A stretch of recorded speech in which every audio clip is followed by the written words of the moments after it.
What's up, everybody? My name is Dave. I'm your host. You're listening to The Last Podcast, where the first shall be last and the last shall be first. If this is your first time listening, welcome. I appreciate you stopping by. I'm glad you found us. If you are returning, welcome back. I really appreciate you listening, and I hope you continue to find tips, ideas, and value from listening to this podcast. Today, I'm going to talk about mindfulness and meditation practices. But before we do, we'll be right back after this message. Hi, my name is Dave with The Last Podcast. Have you ever heard of Impact Health Sharing? Impact Health Sharing is an affordable alternative to traditional health insurance. Impact is a caring community of people who share in each other's medical bills, and is for anyone interested in sharing, acting responsibly together, and saving on healthcare. For more information, click on the link in the show notes that reads Impact Health Sharing. This is David with The Last Podcast. We'll see you soon. Welcome back. We're back with what I believe is going to be of value to you, the listener. Mindfulness and meditation. I believe in meditation and I believe in being mindful. But this is different. This is mindfulness and meditation practices.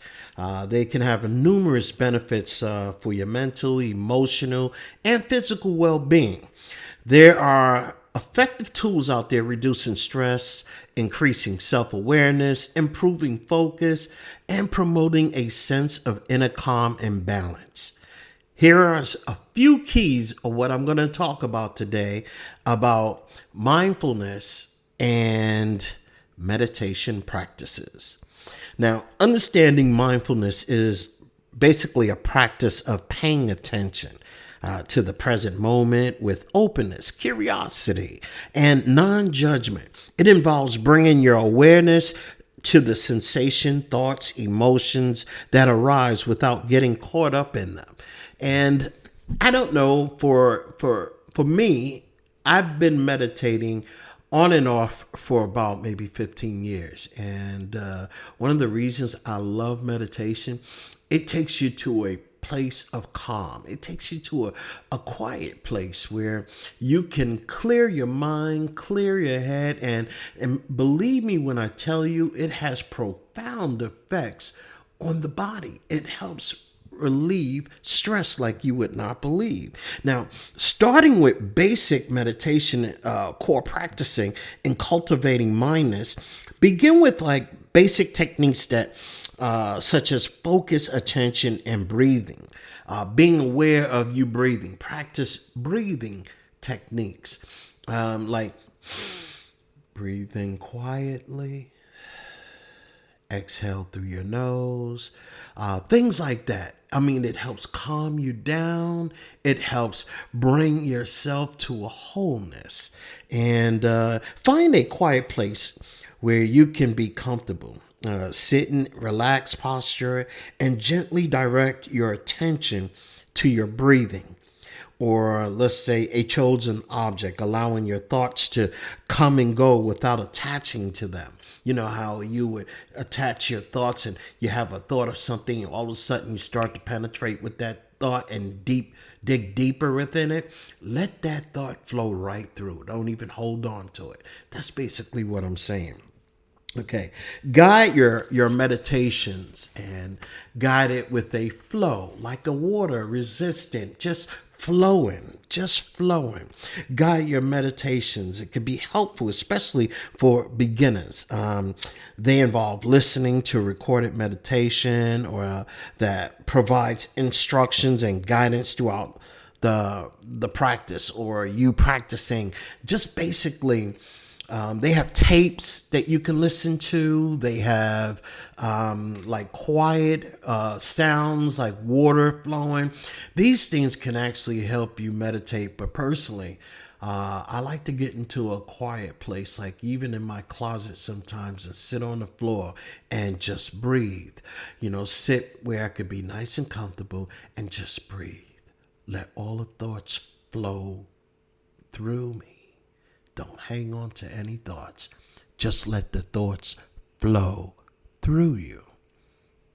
meditate.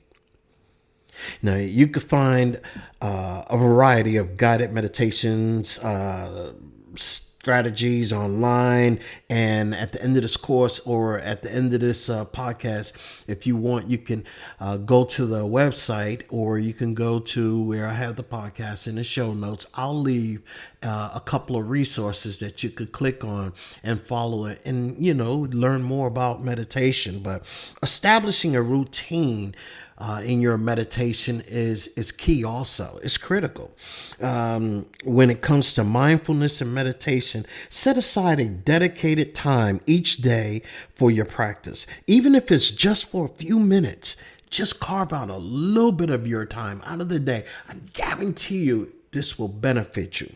As you start to build a routine, you'll find it's easier to integrate mindfulness in your daily life. And not only is it easier, it becomes a part of you. It becomes a habit. It's a good habit to start. In fact, it'll help relieve a lot of tension.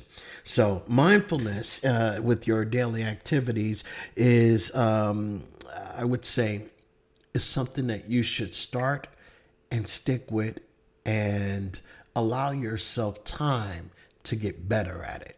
Okay? So let's talk briefly about mindful daily activities, because it doesn't have to be limited to formal meditation sessions. And a lot of people believe this. One of the misconceptions of mindfulness and meditation is that you have to be focused.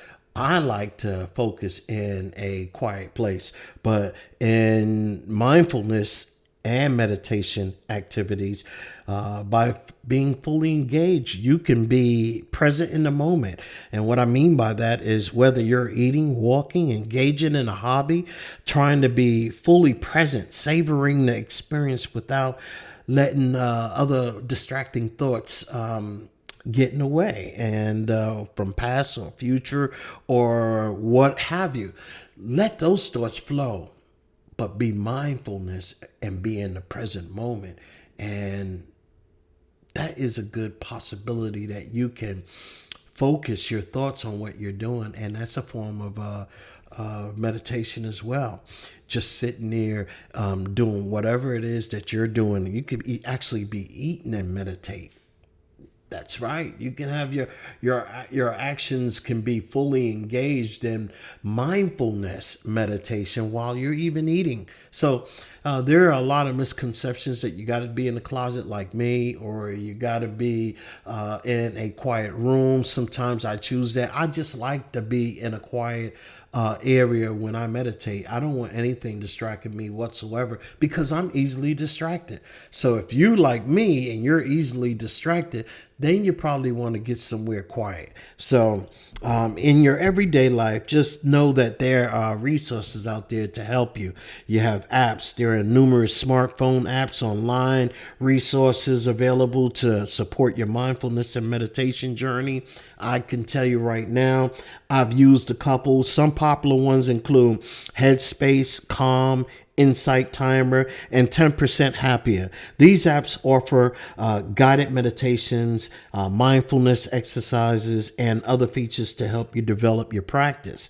Now, in everyday life, extend your mindfulness beyond formal meditation sessions. Cultivate an attitude of non-judgment, compassion, and acceptance towards yourself and others. Take a moment throughout the day and check with yourself. Observe your thoughts and emotions and practice being fully present in the moment.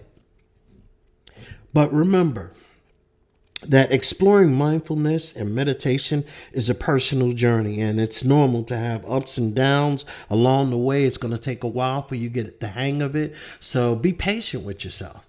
And like I said, there will be some resources, some websites in the show notes that you can click onto to help you start your goal in mindfulness and meditation. And if you have any questions and need some questions or answered, I'll be happy to help you.